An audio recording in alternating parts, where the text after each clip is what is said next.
আসসালামু আলাইকুম।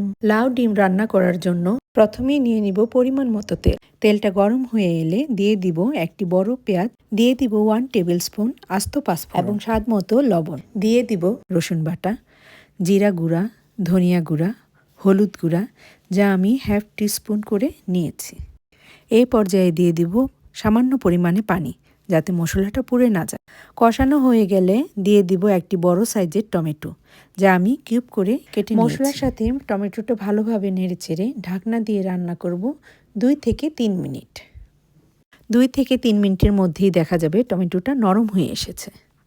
আবারও 1 থেকে 2 মিনিট নাড়াচাড়া করে টমেটোটা এক পাশে সরিয়ে নিয়ে দিয়ে দিব 2টা ডিম।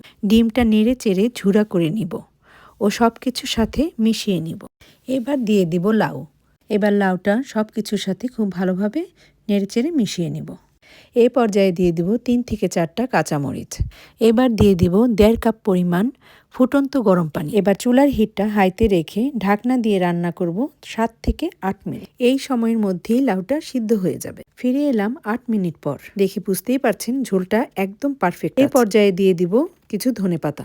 এই লাউ ডিমটা একবার হলেও রান্না করুন এবং এর অসাধারণ স্বাদ নিয়ে পরিবারের অন্যান্যর সাথে শেয়ার ও এনজয় করুন।